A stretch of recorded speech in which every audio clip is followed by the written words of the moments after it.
Ezequiel Tovar, and I gotta say, I'm a big fan. I have been on Tovar's like fan base for a while now, and I think Ross is probably going to say the same thing. We have pretty high hopes for this Venezuelan. And Ross, would you please break down this Colorado Rocky? Tovar, he was a big breakout in 2022. So Yep. I really want to get up to that point because you can see the progression happening a little bit in his career. He started real young as a 16-year-old in the DSL, where he hit 262, put up a 723 OPS, no home runs. Again, as we were talking about, often the last thing to come is the home runs. 16 stolen bases that season.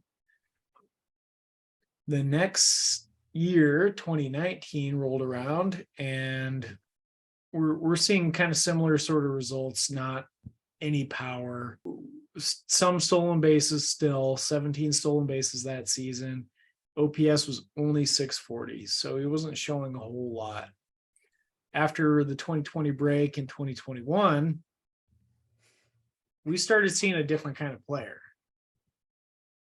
So he started out the year at single A, and that at that stop he hit 11 home runs. So at this point in his career, he only had two career home runs coming into this.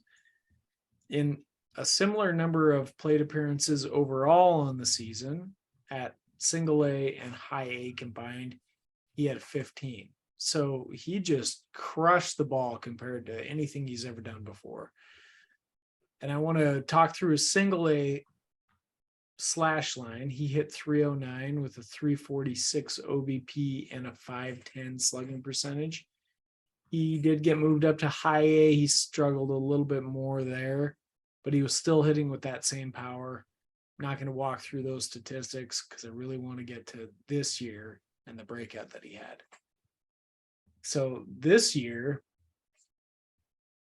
early on in the season, we're looking at a lot of the same kind of growth going on. And I want to mention this. It's worth mentioning.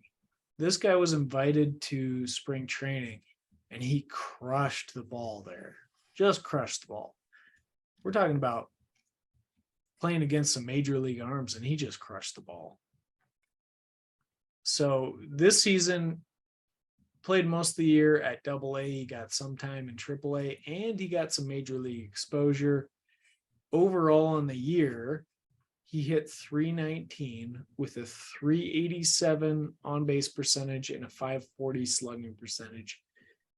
He didn't quite eclipse last year's 15 home run total, but he did spend some time in the majors, so that probably impacted it. In fact, if you add his minors and majors together, he got to 15 again. So he hit 14 in the minors and 1 in the majors.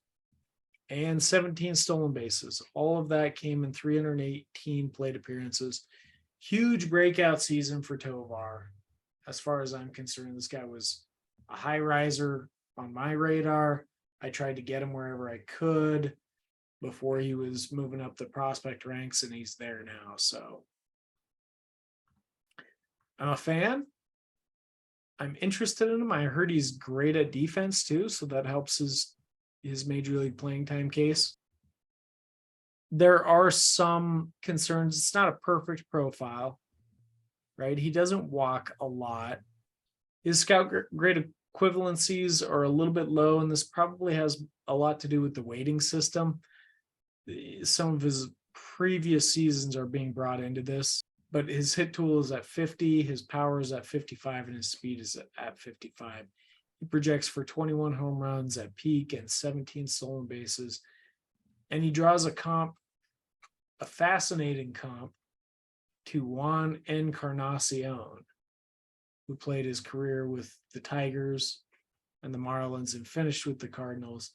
He was a guy that hit some home runs, was a pretty solid all-around player, stole some bases too. Juan Encarnacion played outfield, however, and I think Tovar is a lot more notable for his defensive contribution at shortstop. Okay. What do you got? It's almost a mirror image between 2018 of Tapia and 2021 Tovar. Granted, there's an age difference there. Don't get me wrong. I really like Tapia. And I think Tapia is massively underrated. This is a guy that I thought was going to be really, really good, and they screwed him around. Well, we'll give you 5 plate appearances here. Okay, well, you're subbed out. We're going to give this other 3 plate appearances to another guy. That's what the Rockies do. The Rockies just sit there and screw around with their players.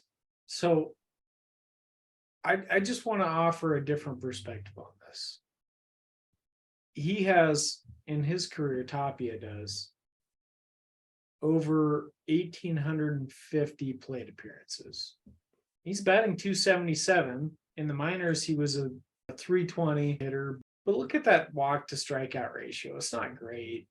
No, it's not great. So he's doing something similar at the major leagues, and his batting average is lower. You probably anticipate that, right? Yeah, for sure. But he's still batting .277 for his career. Yeah. And in all those 1,850 plus plate appearances, he's mustered a 0.8 career WAR. The reason that he's not getting playing time is because he's not helping his team win enough. At least if you're Rocky's brass, that's one way to look at it, right? It's not helping me win. Why am I playing him? I'll play somebody else that's going to help me win. Charlie Blackmon or whoever, If you keep bringing in these random replacements and just not let Tapia, play every position that he should be, left field, center field, right field. I don't care.